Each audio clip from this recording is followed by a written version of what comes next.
Situar el comportamiento destructivo de Adolf Hitler en el ámbito de una enfermedad mental significaría absolverle de toda acción criminal y llegar a la conclusión de que él no es el responsable en cuanto víctima de su propia enfermedad. Significaría negar los procesos que se encuentran en la base de la toma de conciencia y de la responsabilidad individual.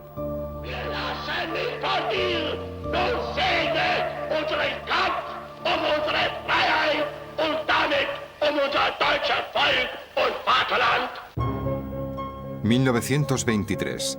Solo asumo la responsabilidad del Putsch de Múnich», afirma Hitler en el proceso. La condena sería de 5 años y posteriormente llegaría la amnistía. Para Hitler, la fortaleza de Landsberg, más que una prisión, es un hotel de buena categoría. Ventanas con barrotes pero grandes, puertas abiertas. Lee mucho, se deja entrevistar por los periódicos y empieza a dar forma a su credo político. Mein Kampf, es decir, mi lucha. Mi mente está llena de proyectos. Desafortunadamente, cada uno de ellos choca con la dura constatación de que aún soy un desconocido. Adolf Hitler. La vida del Führer. Un guía, un pueblo, una nación.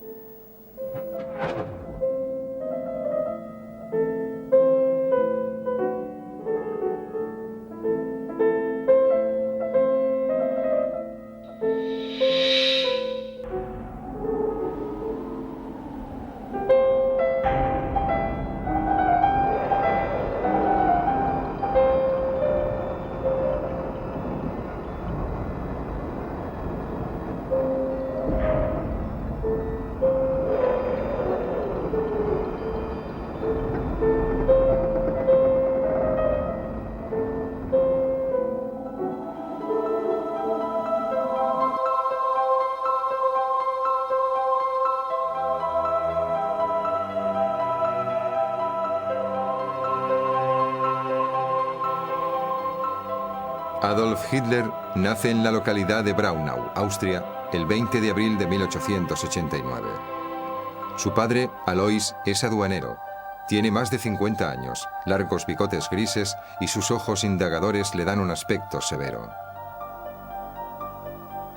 La madre, Clara Puls, tiene 28 años y es una dulce chica de pelo rubio y ojos azules. Alois y Clara son primos de segundo grado y para casarse en 1885 tuvieron que obtener un permiso del obispo. Para Alois es el tercer matrimonio y ya tiene 2 hijos, Alois Jr. y Angela. A los 40 años deja el apellido de la madre y adopta el de Hitler. A diferencia de sus hermanos Gustav e Ida, nacidos antes que él pero que murieron a temprana edad, Adolf Hitler tiene una infancia normal y tranquila, excepto por las numerosas mudanzas que la familia debe hacer a causa del trabajo del padre. En 1894 nace un hermano, Edmund. Y 2 años después nace Paula, la última hermana. A los 14 años, Adolf Hitler pierde a su padre, dejando a la familia en condiciones económicas precarias. Edmund había muerto 3 años antes. Angela está de sirviente en Linz y Alois Jr. ya se ha fugado de casa. En 1905 enferma de tuberculosis y pierde el año escolar. El joven Hitler se recupera bastante rápido, pero ya no quiere retomar los libros. A Adolf le gustaría ser pintor, ser artista, y su madre utiliza sus pocos ahorros para satisfacer la pasión del hijo. Sin embargo, Adolf no aprueba el examen de admisión a la Academia de Bellas Artes. Las equivocaciones de un médico judío empeoran las condiciones del cáncer de pecho de la madre, que muere entre terribles dolores. Hitler decide irse a Viena y hasta los 21 años consigue sobrevivir con la mísera pensión de 25 coronas que recibe por su condición de huérfano. Ha llegado también para él el momento de ganarse el pan. En la ciudad que para muchos parece ser la meta de la gente feliz, Adolf Hitler se apaña como puede para ganar algo de dinero quitando nieve, llevando maletas a la estación y pintando cuadros. Casi todos los biógrafos concuerdan que Hitler nunca llegó a ser pintor de brocha gorda, tal como mantenían los críticos del régimen de los años 30. Pintaba al óleo pequeños paisajes y luego los metía en un horno para que así parecieran obras antiguas. Mientras intenta situarse como pintor de acuarelas, entra en una organización secreta antisemita que practica rituales esotéricos y que tiene como símbolo una cruz gamada, la esvástica. El joven Hitler tiene muy pocos amigos, a pesar de conocer a personas de todo tipo. Entre otros, a un tal Isidoro, un judío que le regala un abrigo largo hasta los pies. Entre trabajo y trabajo, tiempo libre no le falta. Y Adolf lo disfruta sobre todo leyendo todo lo que pueda satisfacer su sed de información inmediata, de conocimiento fácil y elemental. De esta forma construye su visión del mundo, centrada sobre la naturaleza malvada del hombre, la conjura universal de los judíos, la superioridad de la raza aria y el derecho que él tenía a dominar el mundo. En mayo de 1913, probablemente con el fin de evitar el servicio militar, Hitler se muda a Múnich. En la ciudad de Baviera, moderna y elegante, su vida no cambia mucho y sigue viviendo de pequeños trabajos. El 3 de agosto de 1914 se declara la guerra a Francia. Adolf Hitler se encuentra en medio del ambiente entusiasta de la Plaza Odeón. Se presenta como voluntario. Unos meses más tarde, está en el frente occidental con el encargo de llevar las órdenes. En 1916, Hitler es herido en una pierna. Tras una breve convalecencia, vuelve al frente con el grado de sargento.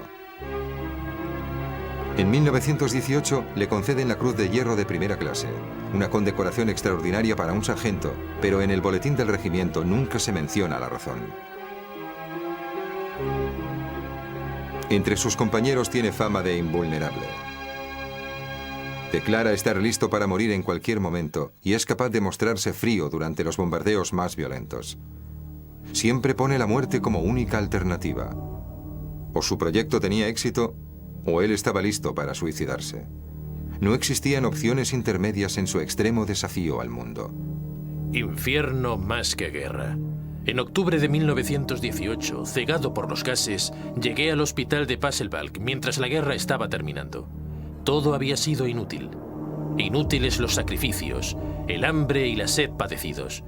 Inútiles las horas transcurridas en la trinchera frente a la muerte para llevar a cabo nuestro deber. Adolf Hitler vuelve a su regimiento permanente en la Alta Baviera. Ha cruzado una Alemania caótica y desesperada, llena de miseria, miedo y la furia de la revolución. El 9 de noviembre de 1918, Guillermo II renuncia al trono y el ministro socialdemócrata Scheidemann proclama la República Alemana.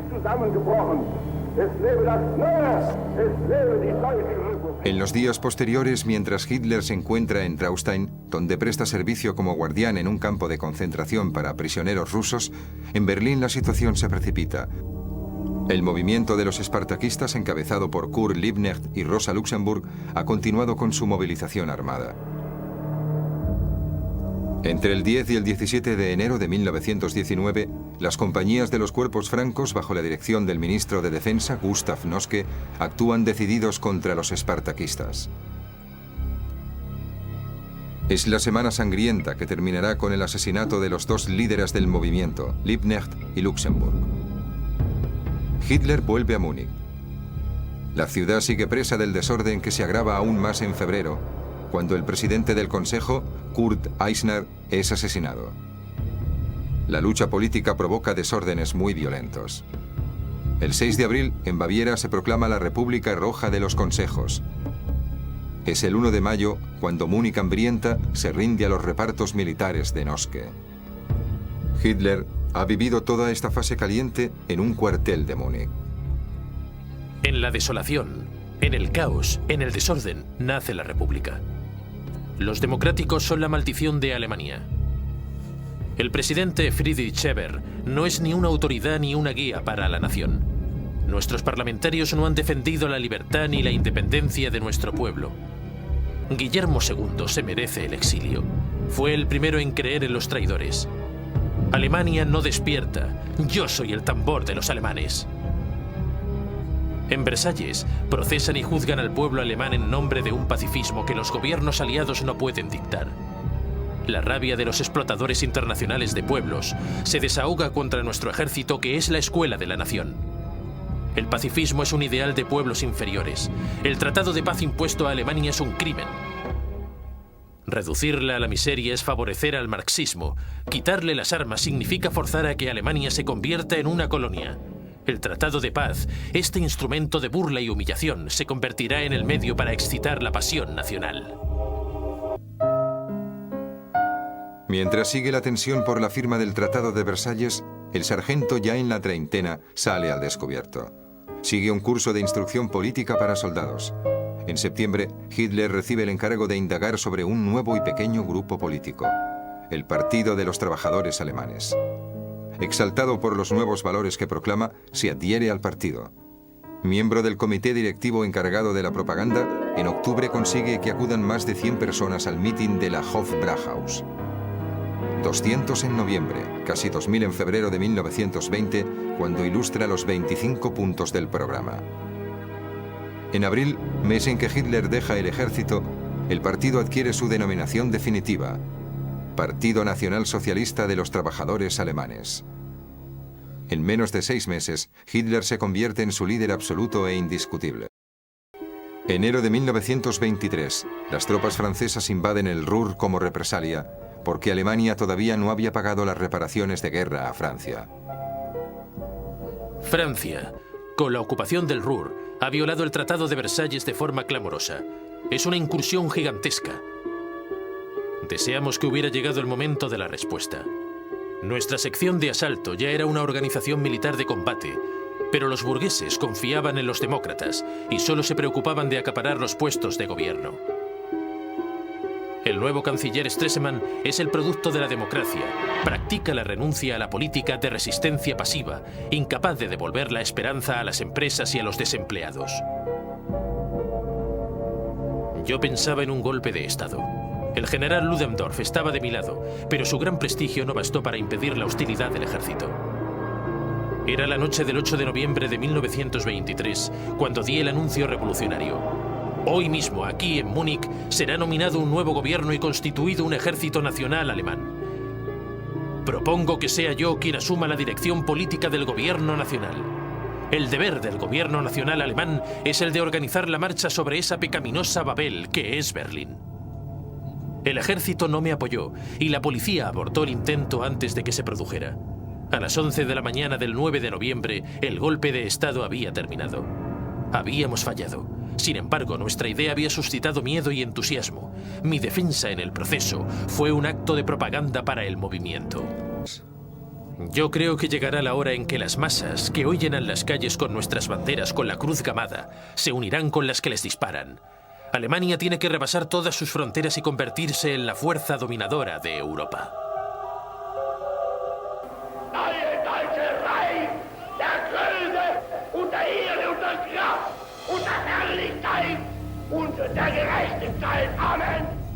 Las masas siguen al hombre fuerte, y Hitler juega el papel que los seguidores esperan de él.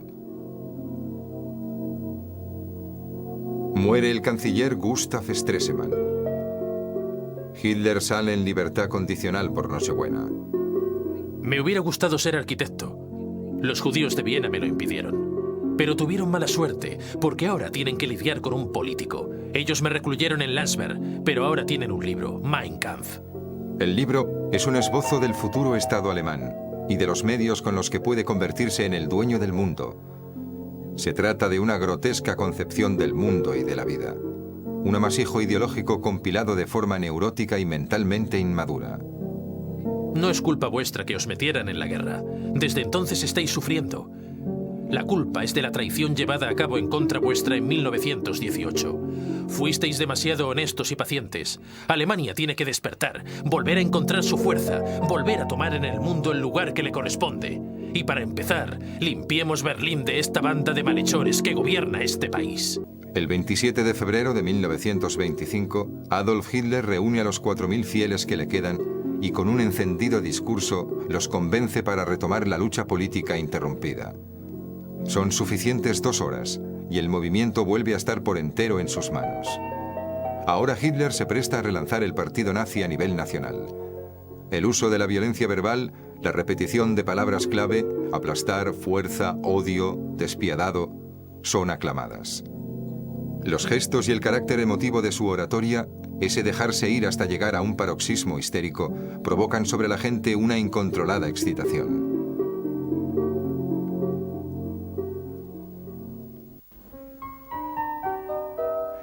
La crisis económica explota de repente en 1929.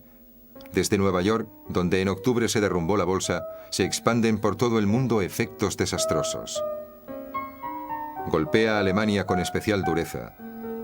Su mantenimiento económico se debe sobre todo a los préstamos extranjeros, y con la interrupción de los mismos, las principales fuentes de inversión desaparecen deprisa.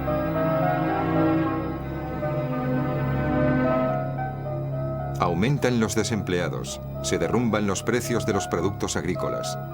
En toda mi vida nunca he estado tan contento y satisfecho como en estos días, dice Hitler a los amigos hacia finales de 1929.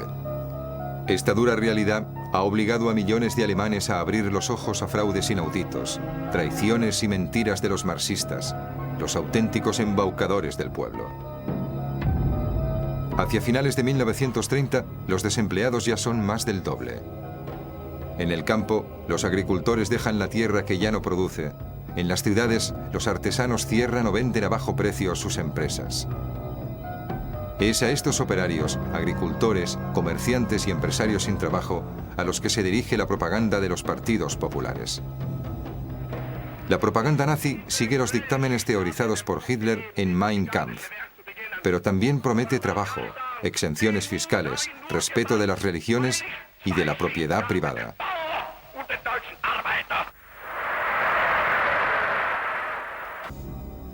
En los últimos meses del año 1931, la tensión política se agravó aún más. Hitler, que se ha asegurado el precioso apoyo de la gran industria renana, decide participar en la competición electoral para el cargo más alto del Reich. Hitler ataca en las principales ciudades con sus discursos. Sus palabras se escuchan en todas las plazas. Su carga de rencor no tiene freno. Pero ¿cómo se presenta el nazismo? La violencia para atemorizar a los adversarios, el tono democrático para captar a los decepcionados por la democracia. Halaga a los desempleados con un fácil porvenir, sugestiona a los indefensos con la promesa de orden. Entusiasma a los militares, alma de la nación.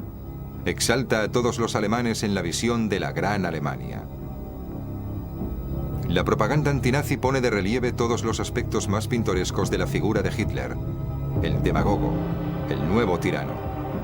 De momento, eso se considera solo una esperada realidad y suscita una sátira pintoresca. Los 2 millones de votos que gana el partido nazi no son suficientes para consolar a Hitler por la derrota que de repente interrumpe la cadena de éxitos. El anciano presidente todavía parece el árbitro de la situación, pero al día siguiente de su victoria se abre una crisis política que llevará al derrumbe definitivo de la democracia. El 29 de mayo de 1932 el canciller Brüning se ve obligado a dimitir. El general Kurt von Schleicher, portavoz del ejército, presiona sobre el presidente Hindenburg para que se nombre un canciller favorable a los nazis. La persona más adecuada parece ser Franz von Papen. Él también elude poder utilizar el movimiento nazi sin que éste le domine. Hitler llama a la puerta de la Cancillería. Espera que le nombren canciller. La misma esperanza la comparte el pueblo cuando Hindenburg convoca a Hitler.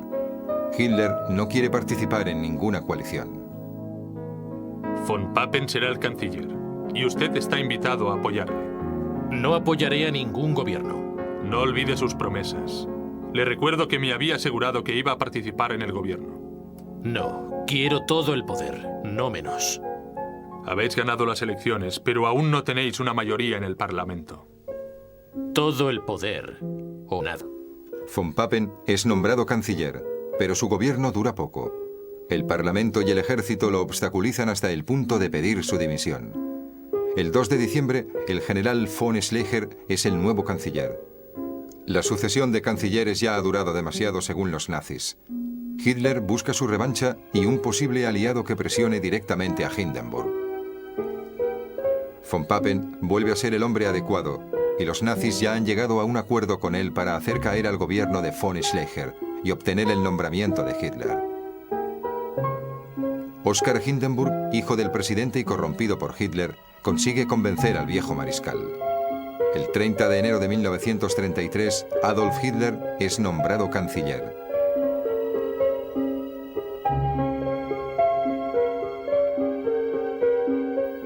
Para muchos alemanes solo se trata de una solución temporal a una de las muchas crisis políticas.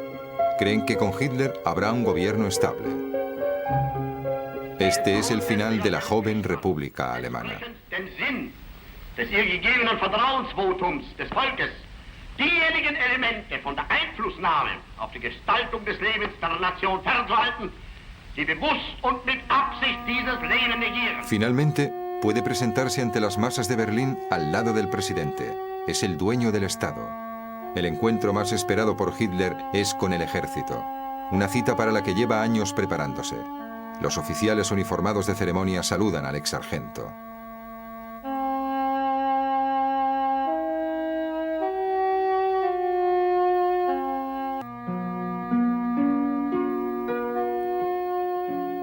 El primer acto del nuevo gobierno es disolver el Reichstag y recurrir a nuevas elecciones.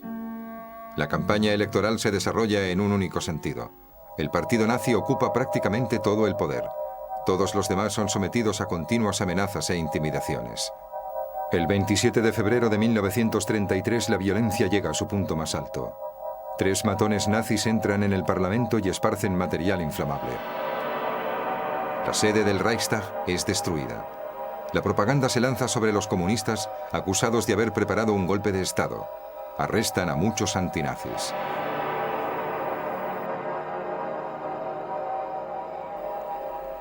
Las elecciones del 5 de marzo se desarrollan en un clima de aparente normalidad.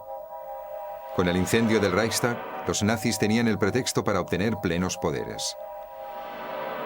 El 28 de febrero suspenden los derechos fundamentales del ciudadano establecidos en la Constitución de la República. El Partido Comunista es declarado ilegal, pero los socialistas también son objeto de medidas policiales, y su prensa tiene que suspender cualquier publicación durante la campaña electoral. Las encuestas dan a los nazis, junto con el Partido Popular Alemán, casi la mitad de los escaños del Parlamento. Se trata de las últimas elecciones formalmente reguladas del Reich.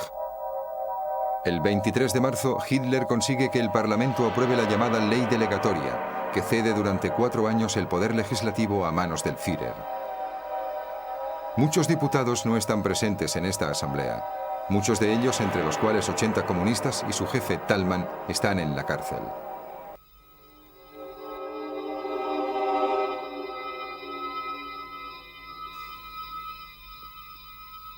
Hitler convoca al pueblo alemán a un referéndum. Solo hay un nombre en la papeleta. Solo existe la posibilidad de decir sí, solamente sí. El desfile de votantes obligados a decir sí pone de manifiesto la manera en que Hitler quiere el consenso popular. La afluencia a las urnas es del 96%. El 95% ofrece su consenso a la política nazi. Hitler se asoma al balcón finalmente ganador. Hombres iguales a los demás tuvieron que esconder su culpa, ser judíos. Frente a los tribunales no existe defensa posible. La magistratura está al servicio de Hitler. En la noche del 30 de junio de 1934, Alemania vive una noche sangrienta. Es la noche de los cuchillos largos. Los sicarios de Hitler han eliminado cualquier tipo de oposición.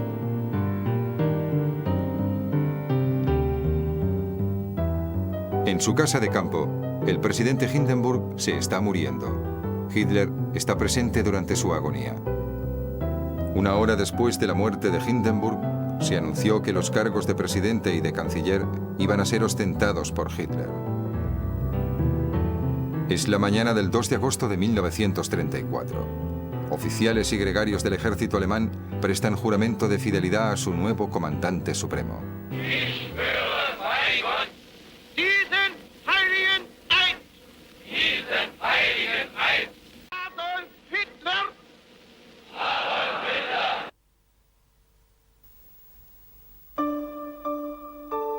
¿Tiene Adolf Hitler también origen judío?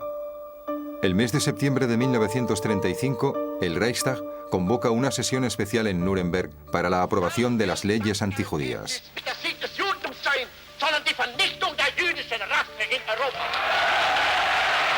El judío para el nazismo es como el diablo para el cristianismo. A principios de 1938, Adolf Hitler ordena recoger toda la documentación relacionada con su abuela, Maria Anna Schickel-Gruber. La señorita Schickel-Gruber, en el año 1830, trabaja en casa de una familia de judíos de nombre Frankenberger. Es violada por el hijo del rico judío donde ella presta servicios domésticos. De esa relación sexual nace Alois, el padre de Hitler. Hitler tiene por lo tanto abuelo judío. 2 meses después de la anexión de Austria, en mayo de 1938, Hitler ordena que la región de Waldviertel se use como campo de entrenamiento para el ejército. Las unidades militares cercan el pueblo abandonado de Dollersheim y entran con los carros de combate. Destruyen las casas y el cementerio es labrado con especial esmero. En este cementerio se encontraba la tumba de la abuela de Hitler. Se me apareció delante un tipo con un largo caftán y rizos negros. ¿Este también es judío?, me pregunté de inmediato. Lo observé furtivamente pero con atención, y cuanto más estudiaba esa cara extranjera, más me preguntaba, ¿pero es también alemán? 9 de noviembre de 1938, la noche de los cristales. En Alemania empieza el exterminio de todos los opositores al nazismo y de los diferentes.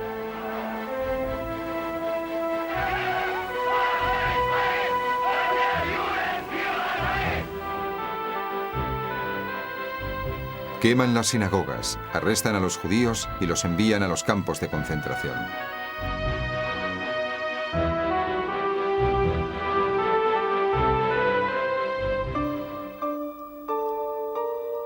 Hitler había establecido su residencia cerca de Berchtesgaden, en Obersalzberg.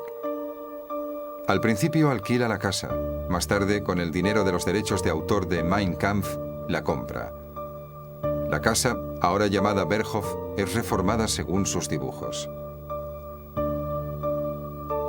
Los días en Berghof son casi todos iguales. Hitler se levanta sobre las 11 y despacha con su secretario. Luego va a comer con una veintena de comensales. Los camareros son agentes de la SS. Después de la comida se reúnen en la sala de té, donde escuchan los monólogos de Hitler tomando el té con pastelitos hasta las 18 horas. 2 horas más tarde, la cena. Y después todo el mundo a la sala de estar. Aquí cada noche proyectan 2 películas. Y después se quedan hablando hasta el momento en que el Führer, ya muy tarde, decide retirarse. A Hitler solo le interesan sus deseos, sus pensamientos y sus esperanzas, y habla de ello ininterrumpidamente, excepto las veces que calla de golpe y se convierte en un solitario introvertido. Eva Braun, como de costumbre, llega al Berghof en un pequeño Mercedes blanco. Es una chica simple y poco llamativa. No muy hermosa, pero sí joven y bonita. Hitler la ha conocido en 1929 en el estudio del fotógrafo Hoffmann, donde Eva había visto a Hitler trabajando sobre su propia imagen. Nadie se preparaba tanto como él. Hitler tenía claro que un político tenía que ser también una estrella. Eva Braun también había intentado suicidarse, como todas las mujeres con las que Hitler había tenido relaciones. A pesar de esto, el clan Braun tiene un objetivo bien definido: conseguir que Eva se convierta en la mujer del Führer. En apariencia, Adolf parece un tipo controlado y amable, pero su verdadera naturaleza es violenta y agresiva. A pesar de sus pasiones primarias, intenta pasar por un caballero bien educado y conciliador. Sin embargo, posee formas violentas, inesperadas, agresivas y autoritarias que intimidan a sus interlocutores. Toma pastillas continuamente, sobre todo de eucalipto. Es un maniático de los medicamentos, excitantes, somníferos, antigripales y vitaminas. El mito de Hitler consagrado a grandiosos ambientes wagnerianos se pierde en la vida privada de su séquito, donde aparece un ambiente de poca monta, insulso y árido.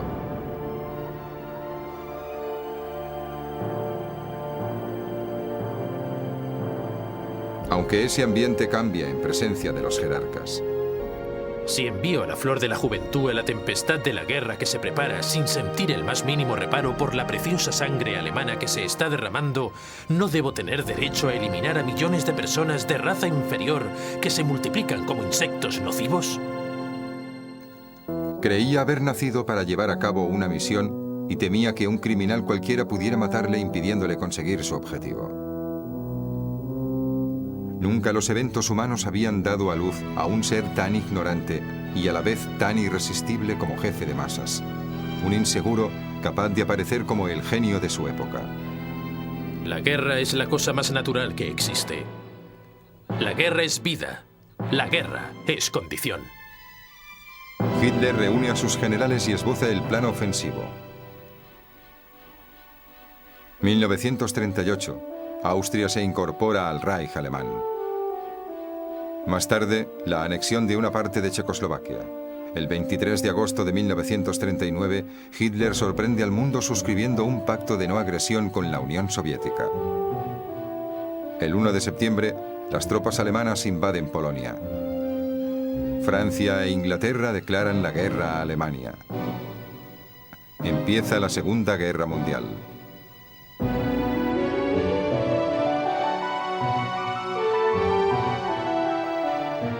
La política es un permanente estado de guerra. La guerra constituye el objetivo final de la política. Y la política consiste en asegurar el espacio vital necesario para el pueblo. Y se puede conquistar y conservar solo mediante la lucha. En 3 semanas, la Wehrmacht desbarata Polonia. En 2 meses invade Noruega, Dinamarca, Holanda, Bélgica, Luxemburgo y Francia, que en junio de 1940 firma el armisticio. Hitler colecciona una victoria tras otra. Está en el cenit de su carrera. El único obstáculo que se interpone a su victoria total en Occidente es la invicta Inglaterra. El pacto de no agresión firmado 2 años antes entre Alemania y Rusia ya no tiene valor para Hitler. Tiene que ser una lucha de destrucción.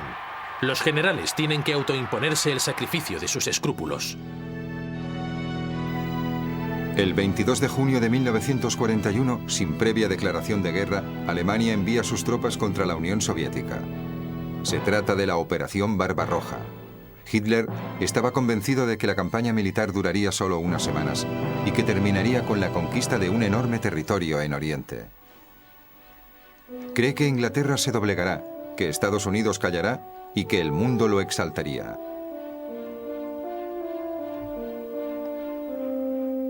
En 1941, Europa está viviendo el momento más horrible de su historia.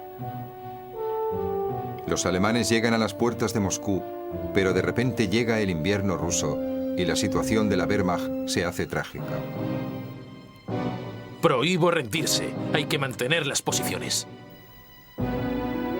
2 de febrero de 1943, se derrumba lo que queda del 6º ejército alemán en Rusia. Hitler, frustrado por las derrotas, toma cada vez más medicamentos. Ya no puede soportar las luces fuertes y tiene problemas de equilibrio. Más tarde, llegan los dolores de cabeza, la ictericia y el dolor de muelas. Después de la derrota de Stalingrado, su mente está regida por imágenes de derrumbe, escenográficas y apocalípticas a la vez. Sus discursos se convierten en monólogos y su audiencia está obligada a mantenerse despierta hasta la madrugada a causa del empeoramiento del insomnio del jefe. Ya solo consigue entender las relaciones humanas en clave jerárquica. Su nivel de vida se hace cada vez más modesto.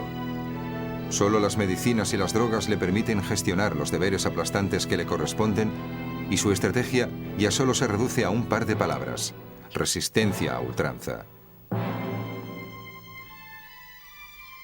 Hitler, bajo la influencia de un delirante odio ideológico, sigue impertérrito su obra de genocidio.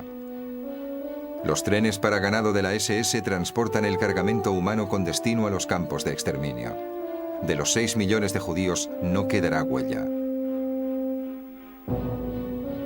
Hitler rechaza toda oferta de negociación, incluso la proposición de Moscú de restablecer los confines entre Rusia y Alemania tal y como eran 2 años antes.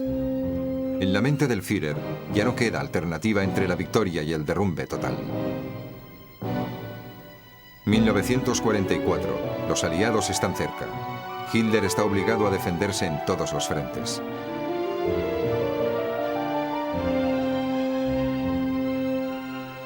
Las fábricas de armas, y en especial las aeronáuticas, las de armas secretas y las de bombas volantes, son ocultas en galerías subterráneas.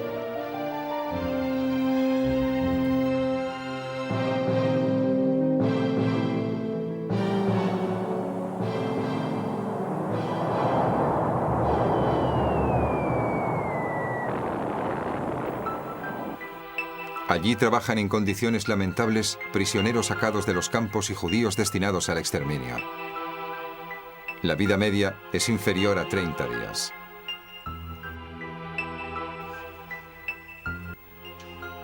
El 20 de julio de 1944 se salva milagrosamente de un atentado perpetrado por algunos oficiales del Estado Mayor.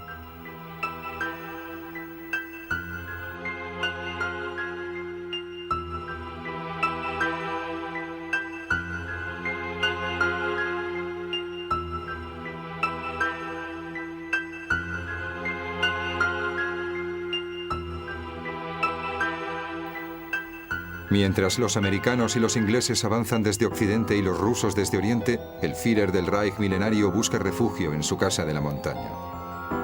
Las secretarias han adoptado máquinas especiales que pueden escribir para él caracteres 3 veces más grandes de lo normal. No obstante eso, para poder leer, Hitler necesita una lupa grande. Padece un rápido proceso de envejecimiento.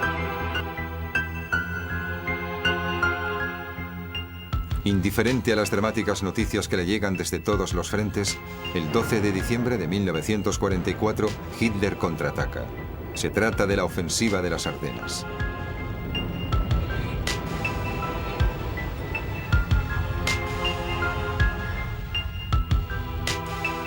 En el Berghof, Hitler ordena quemar todos los documentos. Yo soy el Führer, y no he nacido solo para defender mi corte en la montaña. El 16 de enero de 1945, Hitler busca refugio en el búnker construido en la Cancillería del Reich de Berlín. El búnker está dividido en 2 niveles. La planta superior con un estrecho pasillo sobre el que dan las habitaciones del personal de servicio. El mobiliario es básico.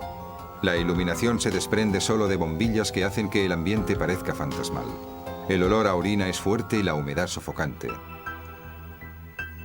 Bajando una escalera de caracol se llega al verdadero refugio de Hitler. También la habitación del Führer está amueblada de forma modesta. El 20 de abril de 1945, Berlín se encuentra bajo el enésimo ataque. El aire está lleno del humo de los incendios.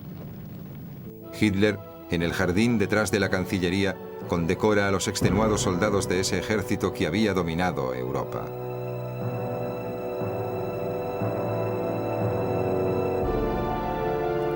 Vivir en el búnker es una realidad tétrica y aburrida. Cada día es igual al anterior, y cada día a las 14 en punto, Hitler reúne a sus generales para el cotidiano análisis de la situación. Los rusos sufrirán su derrota más sangrienta delante de las inexpugnables puertas de Berlín. Y además arrojaremos al mar a los aliados.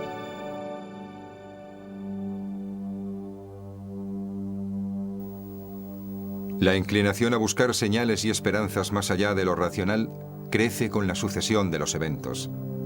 Mientras los americanos llegan a los Alpes y Viena es conquistada por los rusos, en el búnker se estudia la conjunción de los planetas y se encomiendan respuestas a los astros. Frente a las cartas, Adolf Hitler juega nerviosamente con los lápices. Su capacidad de fascinar a la audiencia parece haber desaparecido.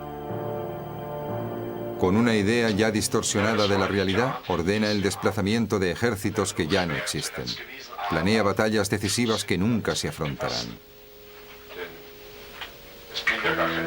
Los jefes de las Fuerzas Armadas y del partido nazi rinden homenaje a su comandante supremo. Las botas brillan y las condecoraciones también, aunque todos los asistentes tienen el rostro trastornado.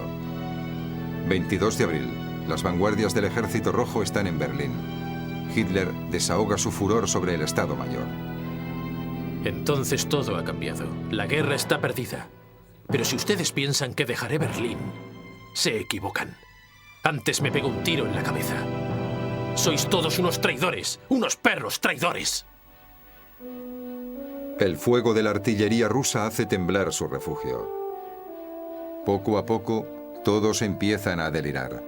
Los licores corren como ríos. Para saber hasta dónde ha llegado el enemigo, se llama por teléfono a diferentes puntos de la ciudad, para escuchar si quien contesta habla alemán o ruso. 25 de abril. Los ingenieros del Ejército Rojo cortan el último cable de teléfono subterráneo. Ahora el Führer está totalmente aislado. Tenso y preocupado, Hitler se mueve por el búnker. No habla con nadie. Mira fijamente a los militares que pasan cerca de él, ausente. 28 de abril. Hitler ordena que preparen la sala de conferencias para una ceremonia. Los asistentes localizan en medio de la batalla a un concejal del Ayuntamiento de Berlín. Es poco más de medianoche. Adolf Hitler y Eva Braun declaran ser de pura raza aria y no tener enfermedades hereditarias. La boda se celebra mediante el ritual más corto. 30 de abril de 1945, las tropas soviéticas se encuentran a 200 metros de la Cancillería. El Führer se muestra indiferente, ya ha decidido. Él y Eva Braun no caerán en manos del enemigo con vida. Al final de mi vida terrenal, he decidido casarme con esta mujer, que después de largos años de fiel amistad, ha llegado a compartir mi destino. Según sus deseos, me seguirá hasta la muerte en calidad de esposa. Por propia voluntad, queremos dejar de existir en el lugar donde he llevado a cabo gran parte de mi trabajo diario.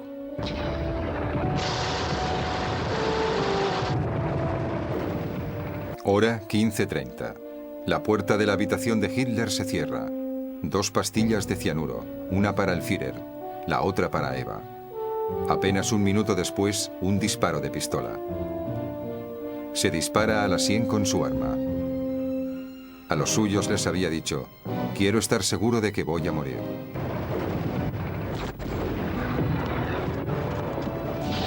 A las 17 horas, 2 SS trasladan fuera del búnker los cadáveres que son depositados en un cráter abierto por un proyectil de mortero. Rociados con gasolina y después quemados.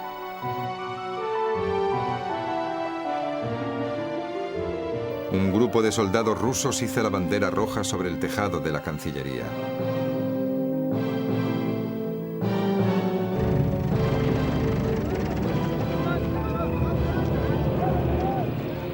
Lo que Hitler había ordenado había supuesto la desgracia más grande de toda la historia de la humanidad. Para aniquilarlo, para eliminarlo de la faz de la Tierra, ha sido inevitable una guerra que ha durado 6 años y que ha causado 50 millones de muertos.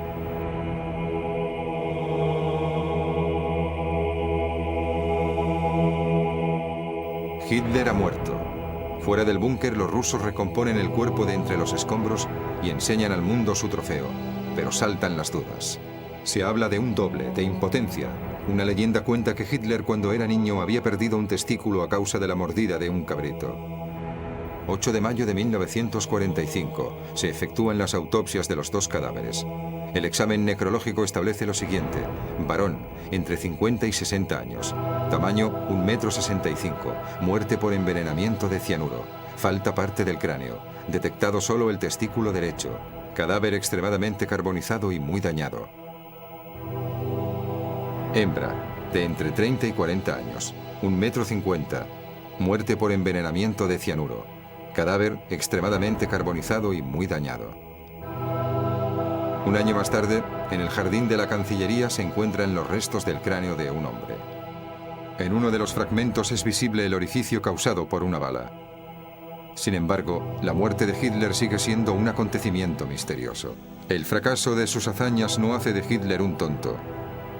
De la misma forma que la magnitud de sus gestas no hacen de él un gran hombre. Su responsabilidad individual y criminal es total.